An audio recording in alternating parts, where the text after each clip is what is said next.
When my grandmother passed away, I inherited her old house, a sprawling, Victorian relic filled with relics from another time. Every room seemed steeped in history, each piece of furniture whispering secrets from the past. Among these heirlooms was a large, ornate mirror, its frame gilded with intricate carvings of roses and vines that seemed almost alive.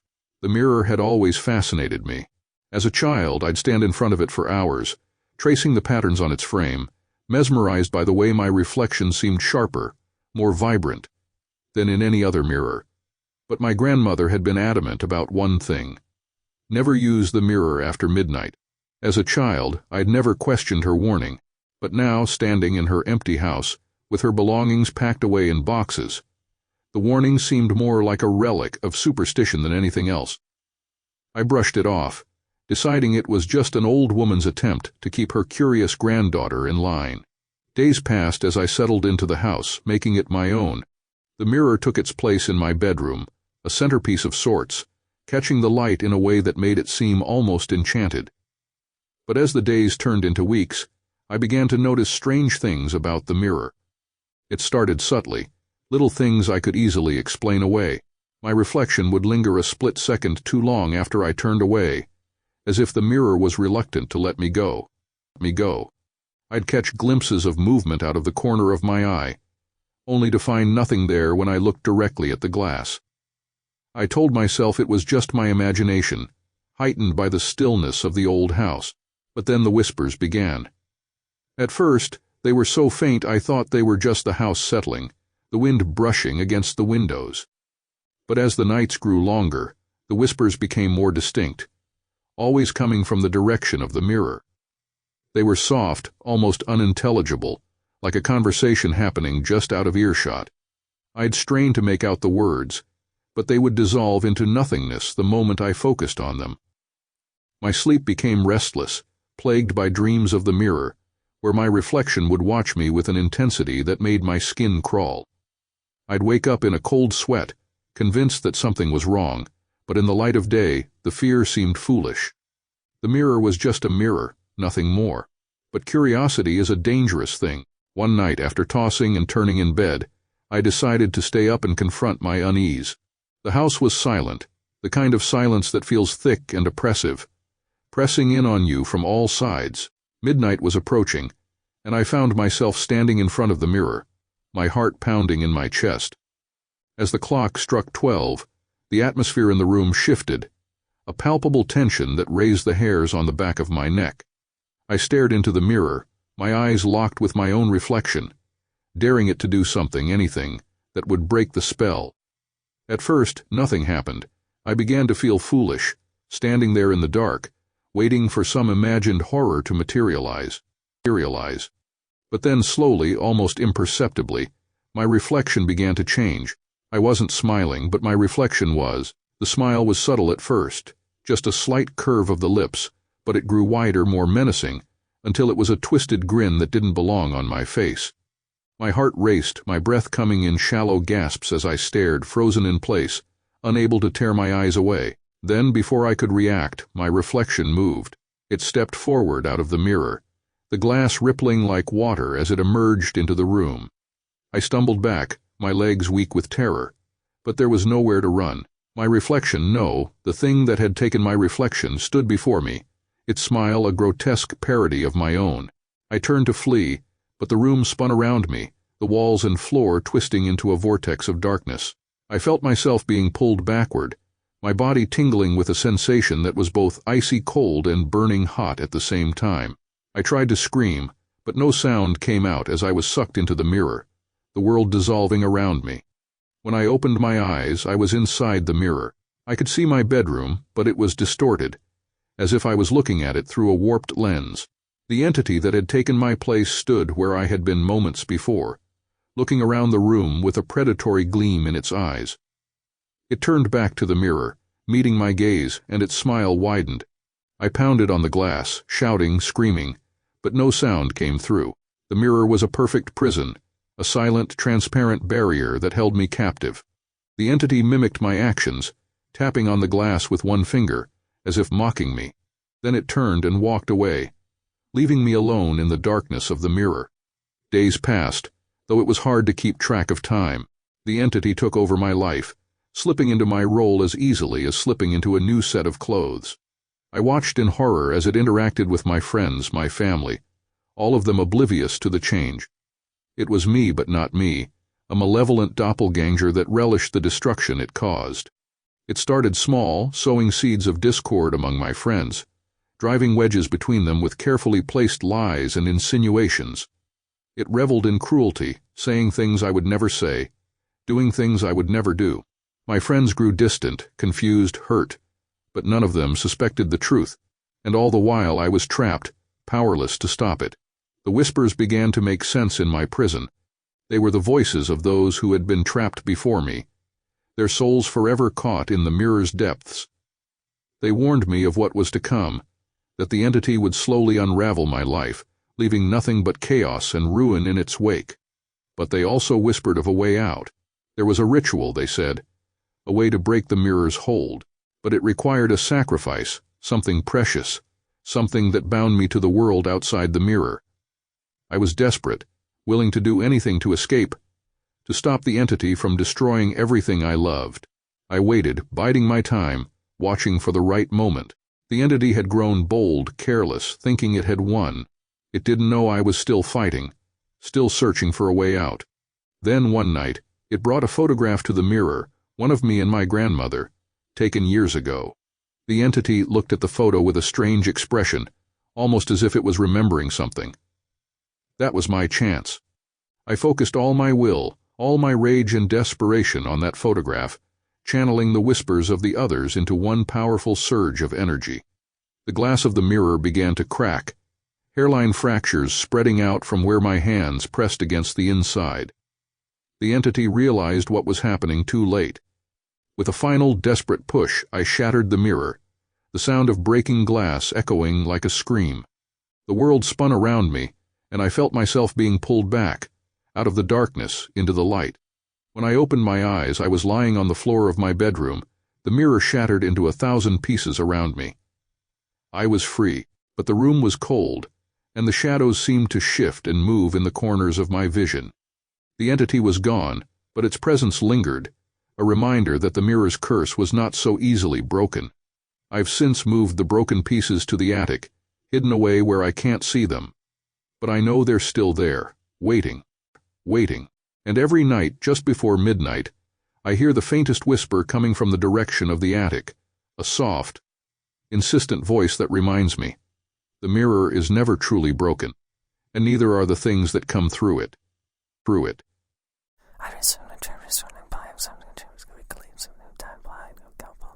We were looking for an escape, something to break the monotony of our routine lives. The idea of a weekend at a secluded cabin by a lake, far from the demands of our jobs and the noise of the city, seemed perfect.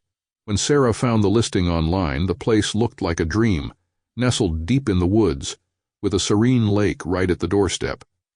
It was exactly what we needed. The drive up was uneventful, the kind of road trip filled with loud music, bad singing, and inside jokes. It wasn't until we stopped at a small general store on the outskirts of the nearest town that things started to feel a little off. The store was dusty and cramped, filled with an assortment of items that looked like they hadn't been touched in years. The old man behind the counter barely looked up when we entered, his milky eyes fixed on something far away. It wasn't until we mentioned the cabin by the lake that his demeanor changed. He looked up sharply, his eyes narrowing as he studied us one by one. "You lot staying at the lake?" His voice was rough, like gravel scraping across stone.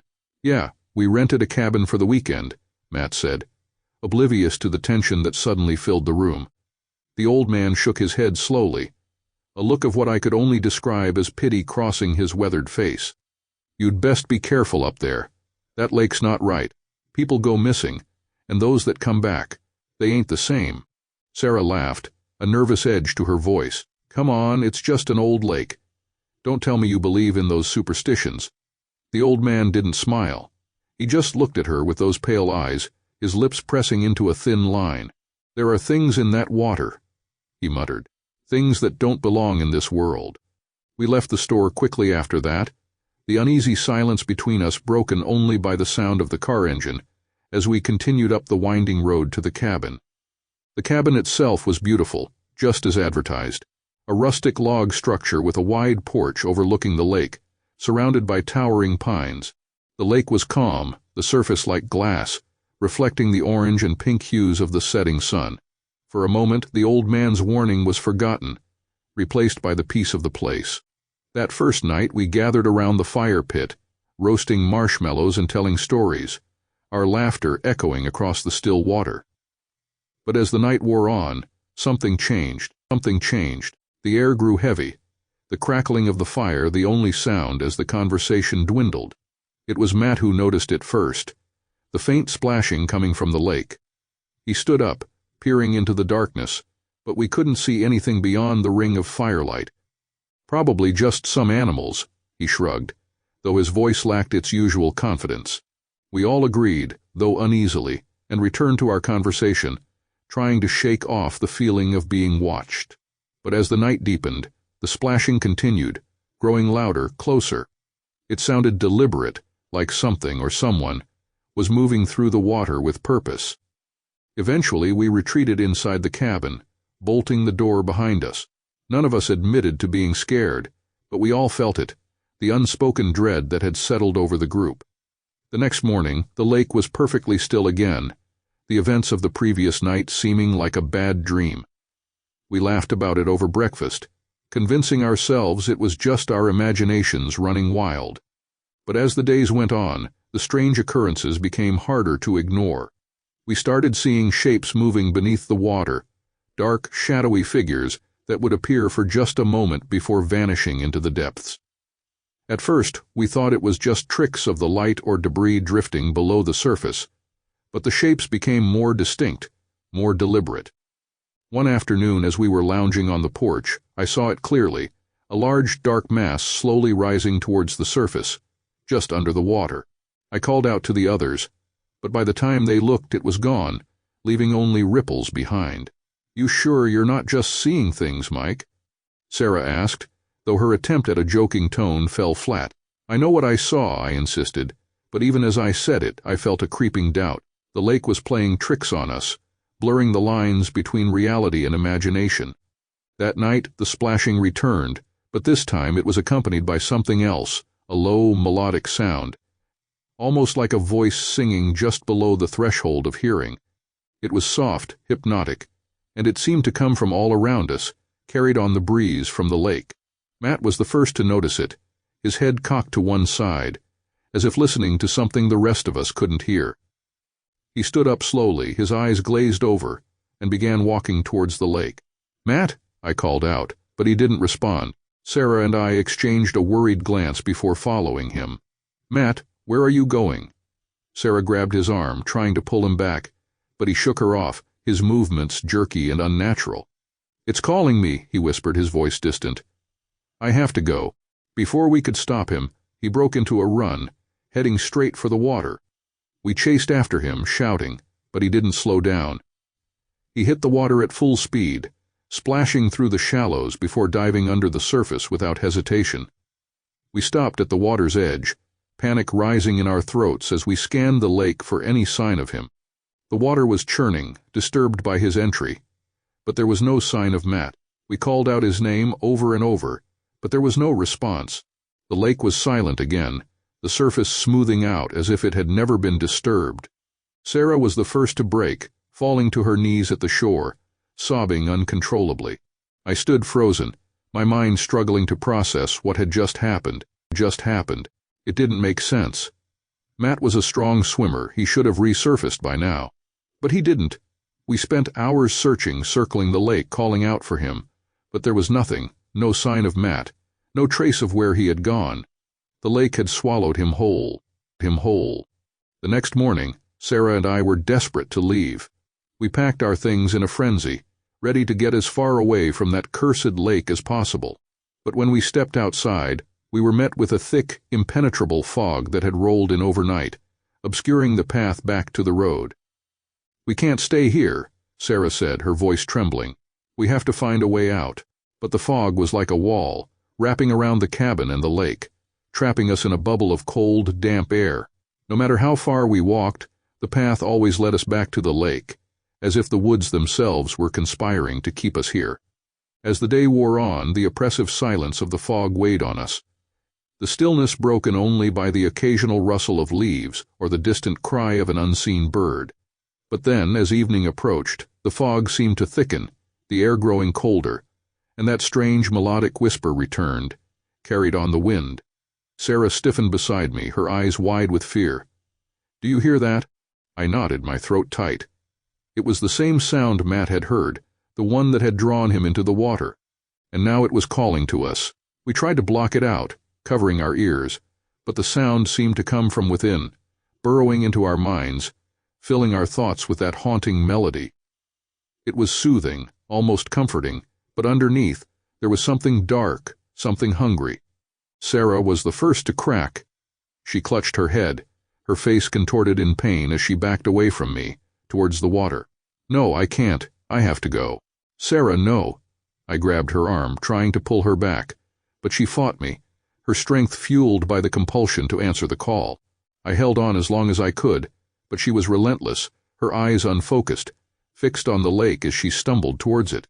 In the end, I couldn't hold her back. She broke free, running towards the water, her movements frantic and desperate. I watched, helpless, as she plunged into the lake, disappearing under the surface just as Matt had. I waited, hoping, praying that she would resurface, but the lake remained still, its dark surface mocking me with its calm. I was alone now, the last one left, with nothing but the fog and the whispers to keep me company. As night fell, the fog seemed to press closer, the darkness growing thicker, more oppressive. The whispers were constant now, a chorus of voices urging me to join them, promising peace, relief from the terror that gripped me. I fought it with everything I had, but as the hours wore on, my resolve weakened. The loneliness was unbearable, the fear suffocating. I could feel the lake's pull, the ancient, malevolent presence beneath its surface reaching out to me, drawing me in. In the end, I don't know why I resisted. Maybe it was some last shred of survival instinct, or maybe I was just too terrified to face whatever lay beneath the water. But as the first light of dawn broke through the fog, the whispers faded, leaving me in a silence so complete it was almost deafening. I don't know how long I stood there, staring at the lake, waiting for something to happen. But nothing did. The fog began to lift, revealing the path back to the road, and I knew I had to leave, before the lake changed its mind. I ran to the car, throwing my bags in and starting the engine with shaking hands. I didn't look back as I sped down the winding road, the lake fading into the distance behind me. But even now, as I write this, I can still hear the whispers, faint and distant, calling to me from the depths of my mind. The lake is still there, waiting, and I know it won't be long before it comes for me too. Because no one truly escapes the lake. Not really.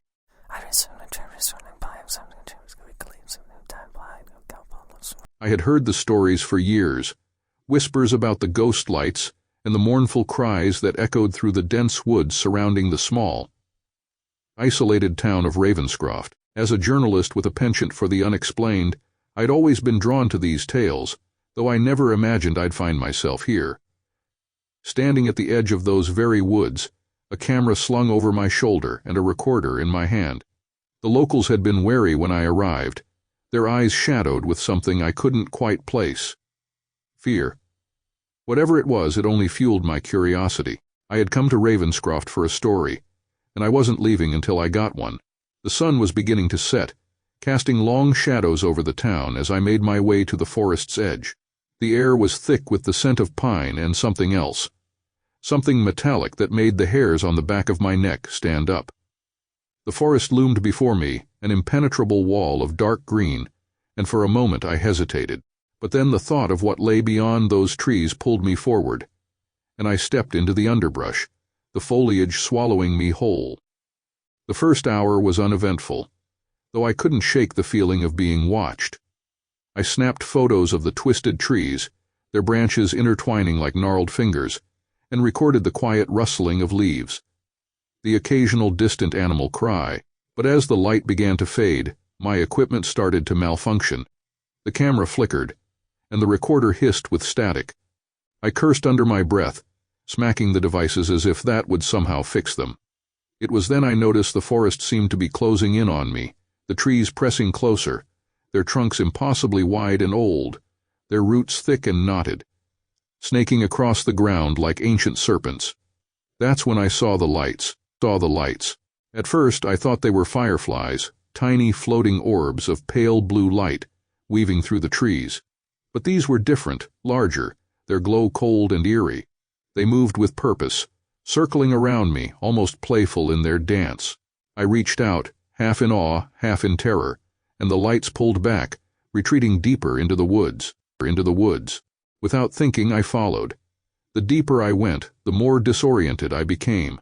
The trees all looked the same, each one twisted and ancient, and the forest floor was thick with roots that tripped me up, forcing me to stumble. The ghost lights were my only guide, their soft glow the only thing piercing the oppressive darkness. But with every step, the air grew colder, the silence more profound. Then the voices began. At first it was just a whisper, a breath against my ear, a word in a language I couldn't understand. I spun around, the recorder up, hoping to capture it, but all I got was more static. The whispers grew louder, merging with one another until they became a cacophony of cries, some pleading, others weeping. And beneath it all, the mournful wail that had haunted this town for centuries. I quickened my pace, the fear gnawing at my insides. The ghost lights were pulling me forward, urging me on, and I couldn't stop myself from following, even as dread settled in my bones. I stumbled through the undergrowth, the cries growing louder, more desperate, until I burst into a clearing. It was then that I saw it, the village. The houses were ancient, their wooden walls weathered and rotting, roofs caved in, windows shattered. The air was heavy with the stench of decay, and the ground was littered with bones, some animal, some unmistakably human. My stomach churned, and I fought the urge to retch as I moved deeper into the village, the ghost lights now hovering above the ground, illuminating the macabre scene before me. I found the altar at the center of the village, a crude stone slab stained dark with what could only be blood.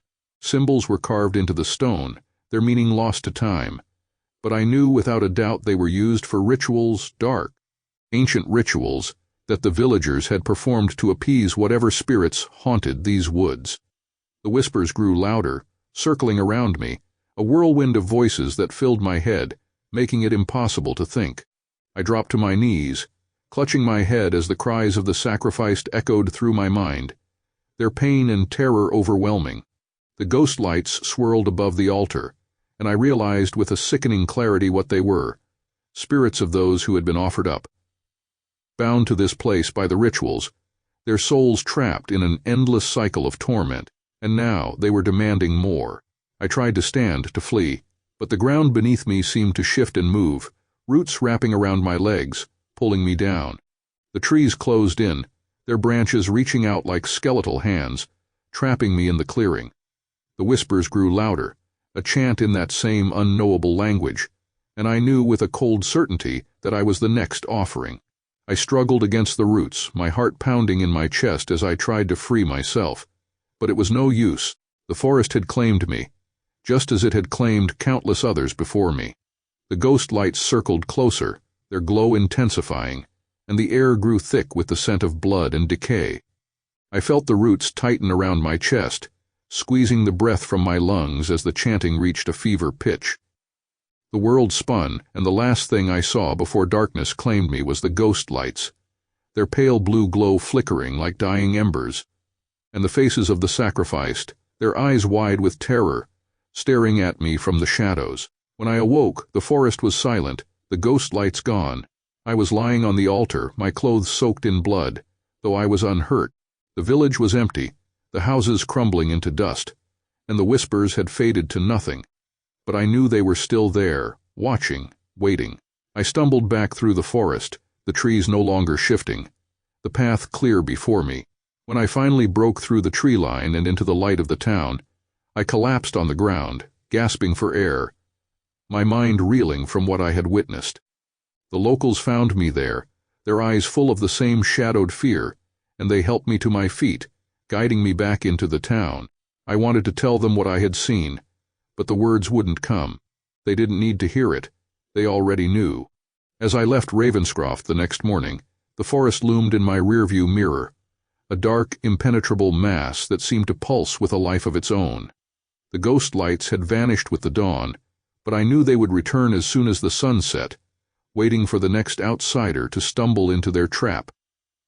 And as I drove away, I could still hear the whispers, faint but unmistakable, calling out to me from the depths of the forest, reminding me that the spirits of Ravenscroft were never truly at rest. And now neither was I.